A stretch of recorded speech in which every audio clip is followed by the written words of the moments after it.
Good morning, I'm Cole Johnson for New England Nation Extra. One of the most interesting units on this Patriot squad this year has to be the running backs. Why?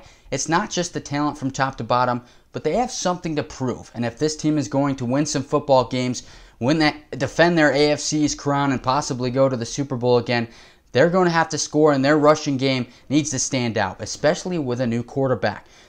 If you want to get into statistics, the Patriots' defensive adjusted value over average, that dropped a ton last year from the 2018 Super Bowl year to last year. This is an opportunity for a bounce back year with a healthy group of guys, with a healthy offensive line, and possibly a new fullback in Danny Vitale from Green Bay.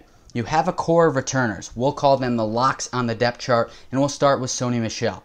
Extremely talented and efficient. He is going to be the number one guy out of the backfield, no question. The vision and the speed he has will carry him a long way in his career. He's been just shy of 1,000 yards rushing in each of his first two seasons and amassed 13 touchdowns on the ground. Now you look at James White. Jack of all trades guy. Can run the ball, but he's notoriously dangerous as a receiving back. In his 6 years in New England, he has doubled his receiving yards over rush yards, and he's tripled his number of touchdowns in the air versus on the ground. He's a good back in any situation. Now you look at Damien Harris. I have him as a lock as well. We saw what he did in Alabama. Extraordinary college football player. Yes, there's the difference between the NFL and college, but you don't run for over 3,000 yards and score 23 times in the best conference in all of college football for no reason. This kid has it. He's tough. For God's sakes, he only touched the ball 4 times in his rookie season last year. You must think I'm crazy. But no, look at this kid work. He's going to compete for some early down touches.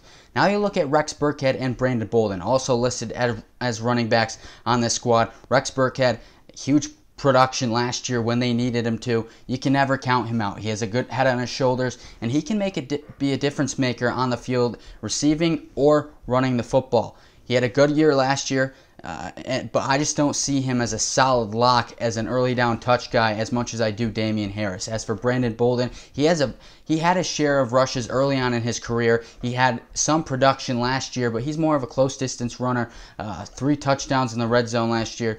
But with the depth of this year's running backs, I see him putting more of his efforts in the special teams. He's already the lead guy to be the main kick returner, so look for him to make a difference there. Lastly, you have an undrafted rookie in this kid named J.J. Taylor. Wow, he's unbelievably speedy.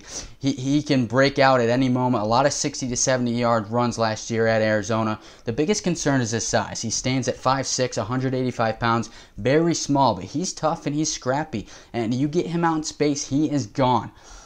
Could be an asset on special teams along Bolden as well. He was the kick returner for Arizona in his junior and senior seasons. The biggest question is how this group will adjust to whichever quarterback they have under center. That could be a huge factor in how Josh McDaniels decides how to play each of these guys in certain situations.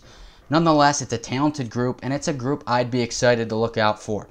I'm Cole Johnson for New England Nation Extra. Join me again tomorrow.